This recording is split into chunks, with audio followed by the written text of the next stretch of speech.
Bien évidemment, la fermeture d'un certain nombre de chancelleries ont eu en prime abord comme effet ou conséquence collatérale le fait que beaucoup de Béninois n'arrivaient plus à pouvoir effectuer ou toujours n'arrivent plus à effectuer leurs formalités consulaires.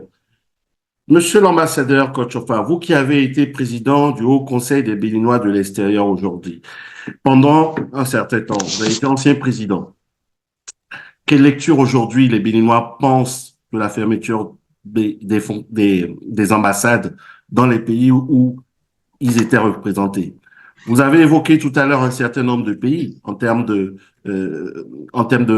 présence géographique, mais aujourd'hui, les Béninois, de nombreux Béninois se plaignent de la situation de la fermeture des ambassades. Je prends le cas symptomatique de l'Allemagne, avec lequel le Bénin entretient des relations diplomatiques. L'ambassade d'Allemagne au Bénin a des locaux, mais par contre, les Béninois vivant en Allemagne ne peuvent plus aller à l'ambassade pour effectuer les demandes d'actes d'état civil ou autres. Est-ce que c'est le même avis que partagent les Béninois, vous qui avez toujours des liens avec certains d'entre eux, est-ce que c'est le même avis qu'ils partagent aujourd'hui avec vous, la fermeture de ces ambassades avec la réduction de la carte diplomatique? Et tout le peuple béninois est victime de cette réforme. Mais effectivement, comme vous le disiez tantôt, et beaucoup plus, la diaspora a été victime. Qui appelons-nous aujourd'hui Béninois de l'extérieur? Commençons par là. Comme vous le savez, la tradition a fait du peuple béninois un peuple présent et très actif partout dans le monde. En tout cas, ils sont très nombreux, plus de 4,5 millions d'hommes et de femmes béninois valides qui ont été arrachés à la terre de nos ancêtres et partis volontairement pour d'autres pays proches ou lointains. Ces derniers, toujours en quête d'un mieux-être et presque jamais par simple goût de l'aventure, sont partis sous d'autres cieux pour d'autres pays, souvent les poches vides et les mains nues pour travailler dur et gagner leur vie. Ainsi constitués en petites communautés, ils vivent dans les pays d'accueil tout en conservant jalousement leur identité authentiquement béninoise, malgré le métissage quelquefois dominant. Les Béninoises et Béninois de la diaspora se trouvent faisant preuve d'imagination et d'initiative créatrice, d'un sens aigu de travail bien fait, quelquefois parfois même jusqu'à sacrifier leur vie.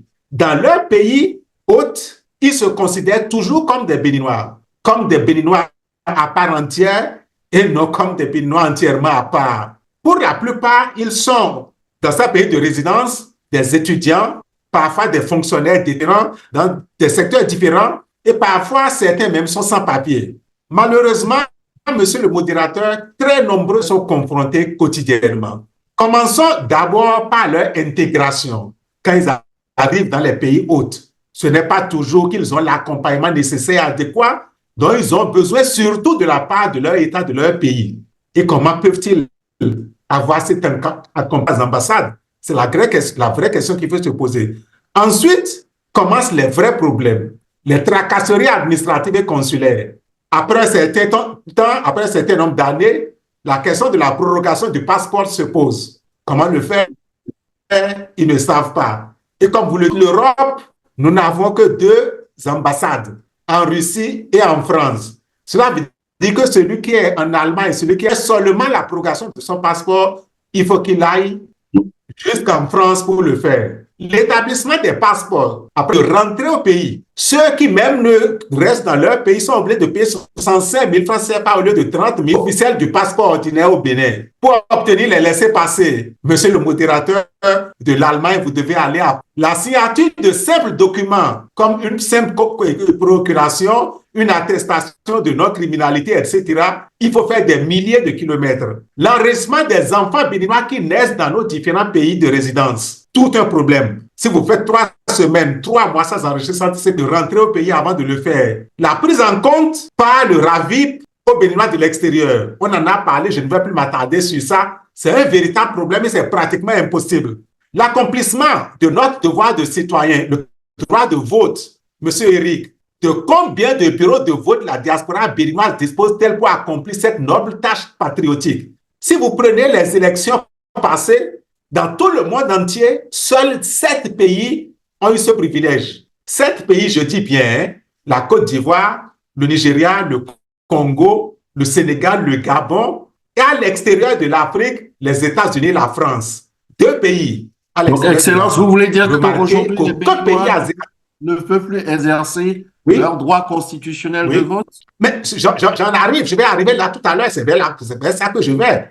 Mais remarquez qu'aucun pays asiatique n'a eu ce droit-là. Aucun pays asiatique. En Europe, un seul pays. En Afrique, 5 pays sur les 54 que nos constitutions surgissent quand vous êtes à l'extérieur et qui nécessitent une intervention très rapide des autorités de votre pays. On vous agresse une nuit à minuit à 1 heure du matin, vous n'avez personne pour vous secourir. Il faut, quand vous êtes en Italie, il faut attendre que quelqu'un vienne de Paris avant de vous secourir. L'accompagnement des études et formations, beaucoup, sinon presque personne, ils sont tous abandonnés. L'insertion des Béninois de l'extérieur dans les organisations internationales. Tout à l'heure, on en a parlé, Raoul en a parlé. Comment un État qui a à cœur le devenir de ces citoyens de l'extérieur peut-il gérer les compétences de ces derniers? Eric, aujourd'hui, ni le Bénin, ni personne n'a ce répertoire pour savoir et pour connaître exactement capable de quoi ils ont besoin, ce qui devait être la toute première préoccupation de l'État. La préparation qui, à un moment donné de l'histoire, veut rentrer. Comment il faut faire pour gérer ça? Personne ne le sait. Et autant de problèmes. Parfois, les Béninois de l'extérieur, ils font tout. Ils gagnent leur argent. Ils font leur économie. Ils viennent voir ces réalisations se volatiliser en 1 minute et en 2 secondes. Voilà ce dont les Béninois... Donc, en un mot, c'est vous dire que la carte diplomatique n'a pas du tout avantagé les Béninois de l'extérieur. Il faut repérer. Nous sommes à l'heure des nouvelles technologies. Nous sommes à l'ère où on peut tout faire en ligne. Mais soyez sûrs qu'il y a des problèmes qu'on ne peut pas régler en ligne. Il y a des problèmes qui ont besoin de la présence physique de certaines autorités. Voilà pour bien gérer le temps, ce que je voulais dire sur cette question-là. Merci beaucoup, Excellence.